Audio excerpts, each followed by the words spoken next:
مسلم شریف میں آگے الفاظ ہیں کہ سیدنا ابو ہریرہ کہتے ہیں کہ حضرت عمر فاروق رضی اللہ تعالیٰ عنہ مجھ سے کہا کرتے تھے کہ مجھے اپنی زندگی میں کبھی بھی نبی علیہ السلام کی طرف سے عمارت کا شوق پیدا نہیں ہوا. یعنی وہ کہتے تھے میری ایک یعنی زندگی میں جو عمارت والا معاملہ ہے میں اس سے دور ہی بھاگتا ہوں. آپ کو پتا ہے نا حضرت ابوبکر کا بھی جب یہ مشورہ شروع کیا تو حضرت عمر نے سب سے پہلے کہا کہ جی مجھے تو ہم معافی رکھیں, باقیوں میں سے کوئی مشورہ کر لے, میں جو بھی مسلمان راضی ہو جائیں گے. حضرت ابوبکر نے بھی سب سے مشورہ کیا, حضرت عمر سے نہیں کیا. اور سب سے مشورہ کیا کہ اس کو کر دوں, تو سب نے کہا ٹھیک ہے. جب اناؤنسمنٹ کی تو حضرت عمر نے کہا کہ آپ نے مجھ سے مشورہ, ان کا مجھے پتا تھا تم نے تو ماننا ہی نہیں ہے, بس اب اس کو مسلمانوں کے مشورے کو قبول کرو. تو حضرت عمر کی ایک طبیعت میں ایک عاجزی والا معاملہ تھا, اور آپ دیکھ لیں کہ یہی عاجزی ہے جو ان کو ایمان کی طرف لے آئی ہے.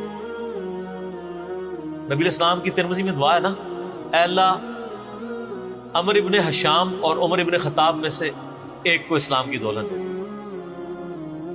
ابو جہل کو کیوں نہیں ملی؟ میں آپ کو ایک ہی فرق ایک ہی بندے کی زبانی بتا دیتا ہوں. حضرت عبداللہ ابن مسعود کہتے ہیں, صحیح بخاری میں آتا ہے کہ جب اس مرنے کے قریب تھا, دو بچوں نے اس کو قتل کر کے نیچے گرایا, بھی اس کی رمق باقی تھی, تو میں اس کی جب گردن کاٹنے کے لیے اس کے سینے پہ چڑھا تو مجھے کہنے لگا کہ تم ایک یعنی کم ذات کے آدمی نے ایک بہت بڑی سواری کے اوپر سوار ہوا ہے, اور میری گردن کو نیچے سے کاٹنا تاکہ سردار کی گردن نظر آئے. یہ اکڑ آخری وقت میں بھی نہیں جا رہی ہے, ٹھیک ہے جی. اور دوسری طرف آپ حضرت عمر فاروق رضی اللہ تعالیٰ عنہ کو دیکھیں کہ بلال حبشی کو کہہ رہے ہیں, صحیح بخاری میں حدیث ہے کہ ابو بکر ہمارے سید ہیں جنہوں نے ہمارے سید بلال کو آزاد کروایا. عرب کے بنو عدی کا سردار ایک حبشی کو, یہ آپ امیجن ہی نہیں کر سکتے آج کہ خاندانی وہاں پہ نظام, قریش تو اپنے برابر کسی کو سمجھتے نہیں تھے, سیدنا بلال کیا. اور ایک دفعہ جب ابو جہل پٹائی کر رہا تھا عبداللہ ابن مسعود کی, دھکا مار کے چلا گیا. یہ سب کچھ عمر سیریز میں فلمایا قطر والا. تو وہ اب وہ نیچے گرے پڑے ہوئے ہیں, حضرت عمر وہاں سے گزر ہوتے ہیں, ابھی اسلام نہیں قبول کیا. تو وہ ہاتھ پکڑ کے اسے اٹھاتے ہیں, تو عبداللہ بن مسعود کی زبان سے نکل جاتا ہے کہ واللہ تم ان دونوں میں سے بہتر.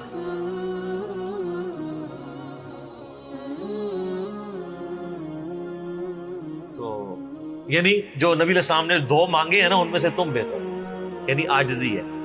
یعنی ہے کافروں کی پارٹی میں اور میرے ساتھ بھی اس میں سلوک کر رہے ہیں, اور وہی ہوا, اللہ تعالیٰ نے ان کو قبول کر لیا. تو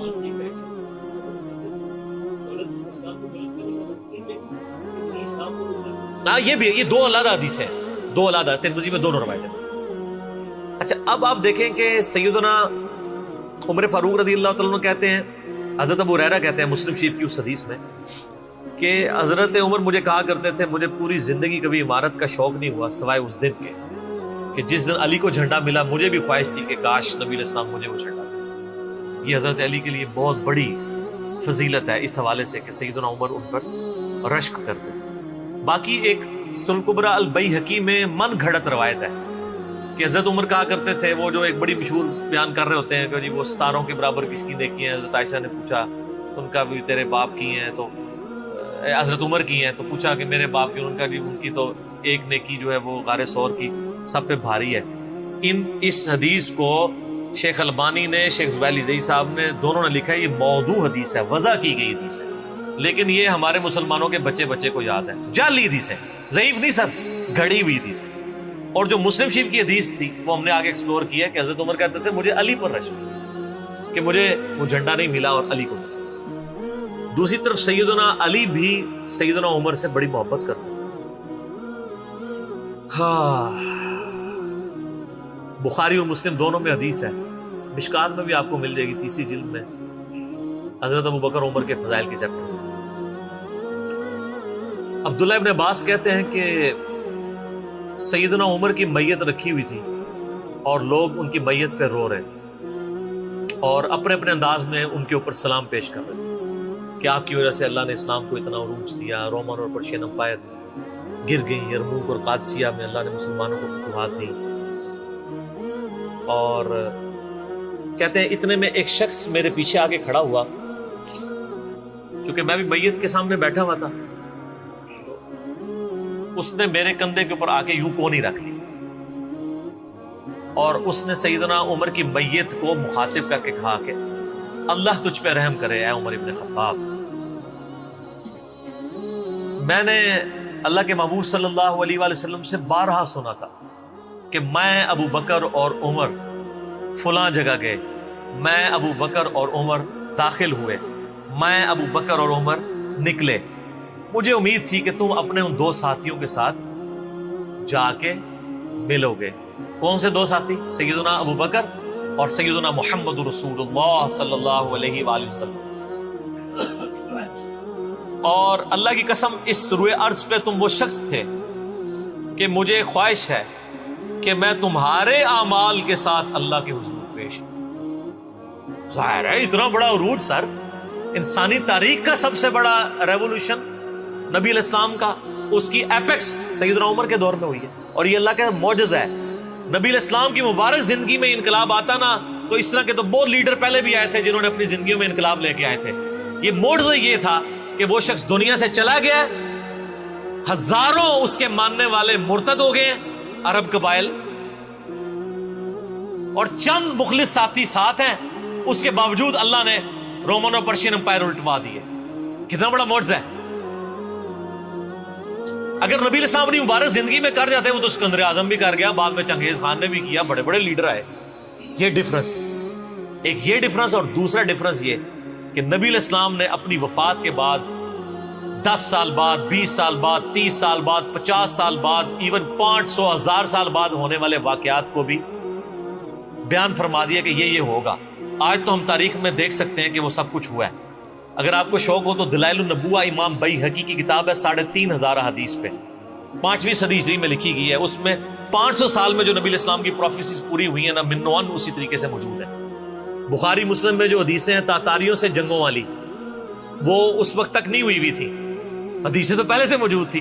آج تو ہم ان کو بھی درست مان رہے ہیں، ٹھیک ہے۔ نبی علیہ السلام نے پریڈکشن کی تھی کہ ان قریب کیسر روم ختم ہوگا، قیامت تک کوئی کیسر نہیں ہوگا، بخاری مسلم کی حدیث ہے، اور دیکھ لیں قیامت تک کوئی کیسر نہیں ہوا۔ ان قریب پرشین امپائر ختم ہوگی اور قیامت تک کوئی کسرا نہیں ہوگا۔ آج دیکھ لیں 1400 سال ہو گئے ہیں سر۔ یہ اسی طریقے سے ہے کہ میں کہوں کہ ان قریب امریکہ اور رشیا ختم ہو جائیں گے ود ان فیو ایئرس، اور قیامت تک کبھی ان کو پاورز نہیں ملیں گی جو کہ ابھی پاور ہیں اور جن کی صدیوں سے چل رہی ہیں، اور وہ پھر پاور بھی ان لوگوں کے ہاتھوں ہوئی ہے کہ جن کے پاس اسلحہ بھی نہیں تھا ان کے سے لڑنے کے لیے، مین پاور بھی نہیں تھی ان کے لیول کی، الٹوا دی اللہ تعالیٰ نے۔ تو سیدنا علی نے کہا کہ یعنی ابن عباس کہتے ہیں کہ حضرت عمر فاروق رضی اللہ تعالیٰ عنہ کی میت پہ یعنی یہ کلام وہ جو شخص میرے یعنی کندھے پہ کونی رکھ کے کر رہا تھا نا، تو میں نے جب اس کو مڑ کے دیکھا تو وہ علی بن ابی طالب تھے جو سیدنا عمر کے بارے میں یہ کلمات کہتے تھے۔ تو یعنی ان لوگوں کی للہ یہ تھی کہ وہ تعریف کیا کرتے تھے، کوئی آر محسوس نہیں کیا کرتے۔ اور آپ دیکھیں سیدنا عمر کی بھی کتنی محبت تھی سیدنا علی سے کہ جب کبھی بھی فارن ٹور پہ جاتے تھے اپنی جگہ حضرت علی کو خلیفہ بنا کے جاتے تھے، کیونکہ نبی علیہ السلام جب تبوک پہ گئے تھے تو سیدنا علی کو چھوڑ کے گئے تھے۔ بخاری مسلم میں آتا ہے حضرت علی رو پڑے، پہلا اور آخری موقع تھا کہ جنگ میں نہیں گئے، تو فرمایا تم اس پہ راضی نہیں ہو، تمہاری میرے ساتھ وہی نسبت ہے جو ہارون کی موسیٰ کے ساتھ، مگر میرے بعد کوئی نبی نہیں۔ تو حضرت عمر اس سنت میں عمل کرتے تھے، جب بھی وہ جاتے تھے، جب بیت المقدس فتح ہوا چابیوں کے لیے انہوں نے بلایا، سیدنا علی کو اپنی جگہ چھوڑ کے گئے، اس سنت پہ عمل کیا کرتے۔ اور یہ بات شیعہ کے ہاں بھی ملتی ہے۔ میری ایک شیعہ عالم کے ساتھ ایک دفعہ بحث ہوئی 2011-12 کی بات ہے، تو مجھے کہنے لگے کہ حضرت عمر جو ہے نا حضرت علی کو خلیفہ بنانے میں مخلص نہیں تھے، اسی لیے انہوں نے 6 رکنی کمیٹی بنائی، ان کو چاہیے تھا ڈائریکٹ حضرت عمر حضرت علی کو نامزد کرتے۔ تو میں نے کہا اس کے پیچھے ریزن کیا ہے، وہ تو حضرت عمر نے خود بتائی ہے، بخاری مسلم دونوں میں حدیث ہے۔ ابن عمر کہتے ہیں جب حضرت عمر کو زخم لگا اور اب ہمیں یقین ہو گیا کہ وہ جانور نہیں ہوں گے، کھاتے تھے تو انتڑیاں کٹ چکی تھی، یہیں سے وہ سب کچھ نکل جاتا تھا، تو ہم نے عرض کیا کہ اپنا خلیفہ کسی کو نامزد کر دیں۔ تو انہوں نے کہا اگر میں اپنا خلیفہ کسی کو نامزد کرتا ہوں تو میں اس کی سنت پہ عمل کرتا ہوں جو مجھ سے بہتر ہے، ابو بکر، اور اگر میں نہیں کرتا تو میں اس کی سنت پہ عمل کروں گا جو ان سے بھی بہتر ہے، یعنی رسول اللہ صلی اللہ علیہ وسلم۔ ابن عمر کہتے ہیں جب میں نے حضرت عمر کی یہ بات سنی نا تو مجھے سمجھ آ گئی کہ اب حضرت عمر کسی کو نہیں بنائیں گے، کیونکہ وہ ہمیشہ ہر معاملے میں نبی علیہ السلام کی سنت کو پرائورٹی دیتے تھے. اور وہی ہوا کہ انہوں نے کہا کہ میں 6 رکنی کمیٹی بنا رہا ہوں. بخاری کے اور مسلم کے الفاظ ہیں کہ میں اپنے بعد اس امر خلافت میں ان 6 بندوں سے زیادہ کسی کو اہل نہیں سمجھتا جن سے رسول اللہ صلی اللہ علیہ وآلہ وسلم اپنی وفات تک راضی رہے. اور فرمایا علی، عثمان، طلحہ، زبیر، عبد الرحمن بن عوف، سعد بن ابی وقاص. اچھا یہ کون ہے؟ عشرہ مبشرہ ہیں. عشرہ مبشرہ میں سے یہ 6 بندے باقی تھے اور ایک 7واں بھی تھا. اس کا نام اس لیے لیا کہ ان کا بہنوئی تھا، سعید ابن زید. وہ تو معاویہ کے دور میں جا کے فوت ہوئے ہیں نا. سعید ابن زید تو بہت بعد میں فوت ہوئے. اور اسی بخاری میں الفاظ ہیں کہ عبداللہ بن عمر کو مشورے میں ضرور شامل کرنا لیکن اس کو کوئی خلیفہ نہ چنے. اور کہا کہ سعد ابن ابی وقاص پہ اگر تم متفق ہو جاؤ تو اسے خلیفہ چن لینا، اور میری اس بات کو دلیل نہ بنانا کہ میں نے اسے معزول کیا تھا پرشین امپائر کی گورنری سے. کہیں ایسا نہ ہو کہ تم اس پہ متفق اور کہو کہ اس کو تو عمر نے اتارا ہوا تھا، این ادھر رہنے دو. اس 62F لگ گئی ہے. یہ 62F ہے ہی جعلی چیز ہے. اسلام میں کوئی 62F نہیں ہے. اسلام میں یہ نہیں ہے کہ آپ کو مطلب موت کے غرغرے تک توبہ قبول ہے. آپ ایک بندے کے ساتھ معاملہ ہو جاتا ہے اور وہ توبہ طائب ہو جاتا ہے تو بس ٹھیک ہے. وہ تا حیات نائل کوئی نہیں ہوتا. اسلام میں کوئی تا حیات نہیں ہے. اللہ تعالیٰ کے ساتھ گستاخی کرنے والے کے لیے بھی جامعہ ترمذی میں حدیث ہے کہ موت کے غرغرے تک جو ہے وہ توبہ کا دروازہ کھلا ہوا ہے، موت کے غرغرے سے پہلے. تو 62F نہ لگا دینا اس پہ. وہ ایک معاملہ تھا، وہ حضرت عمر کسی کو 4 سال زیادہ گورنر رہنے نہیں دیتے تھے، انہوں نے ان کو ہٹا دیا. تو یعنی ان لوگوں کی یہ للہیت ہوا کرتی. تو میں نے اس کو کہا کہ دیکھو کہ یہ وجہ تھی کہ انہوں نے نبی الاسلام کی سنت پہ عمل کیا کہ میں ان 6 بندوں سے نبی الاسلام راضی تھے، میں اس کمیٹی بناؤں گا. میں اور اس میں الفاظ ہیں بخاری مسلم میں کہ میں زندگی بھر تمہارا بوجھ اٹھاتا رہا، اپنے مرنے کے بعد تمہارا بوجھ نہیں اٹھاؤں گا، تم خود اپنا خلیفہ چن لینا ان 6 میں سے. یعنی میں کسی کو نامینیٹ نہیں کروں گا. دوسرا میں نے اس شیعہ عالم سے یہ بات کی کہ حضرت عمر اتنے بڑے رسک کے اوپر تھے کہ جس نے پوری دنیا کو الٹ دیا ہے اور وہ چند بندے لے کے رومن اور پرشین امپائر کا وزٹ کر رہا ہے. کوئی بھی قافلہ ان پہ حملہ کر کے ان کو شہید کر سکتا تھا. اور اگر خدا نہ خواستہ اس دوران وہ شہید ہو جاتے تو حضرت علی آٹومیٹکلی خلیفہ ہوتے کیونکہ ان کو چھوڑ کے گئے ہوئے تھے. یہ ان کا اخلاص تھا. پھر سیدنا عمر نے حضرت علی کو چیف جسٹس لگایا ہوا تھا حجاز کا. چیف جسٹس آج کل نہیں سنبھالا جا رہا، اور اس زمانے میں جب اسلام کا دور دورہ ہو، عدل کا نظام ہو، اور تینوں جو زہد کے امام تھے نا حضرت عمر نے ان کو چیف جسٹس لگایا تھا. رومن امپائر گیری، اصحاب صفہ میں سے ابو درداء کو لگایا، سب سے غریب ترین صحابی. یہ ان کا کرائٹیریا تھا. ابو سفیان، بڑے بڑے لوگ جو اینڈ پہ مسلمان ہوئے، یہ لائنیں بنا کے کھڑے رہتے تھے. حضرت عمر ان کو نہیں ملتے تھے جب تک باقیوں سے فارغ نہ ہو جائے. وہ کہتے تھے ہم سردار. ان کا نہیں، تم اسلام میں بعد میں آئے ہو. اور وہ مہاجرین کے وظیفے اور اصحاب بدر کے وظیفے انہوں نے باقیوں سے ڈبل لگائے ہوئے تھے کہ انہوں نے برے وقت میں اسلام کا ساتھ. اور پرشین امپائر گری، عبداللہ ابن مسعود، زہد ترین صحابی، زہد کے امام، ان کو وہاں پہ چیف جسٹس لگایا. اور حجاز کے اندر سیدنا علی کو لگایا. اور اس سے بھی بڑھ کے سیدنا علی ابن ابی طالب کی ایک بیٹی ہے ام کلثوم، سیدہ فاطمہ سے ان کا رشتہ مانگا سیدنا عمر کہ میرا اہل بیت رسول کے ساتھ رشتہ بنا. صحیح بخاری میں بھی اس کا ذکر اشارتاً موجود ہے ام کلثوم کا.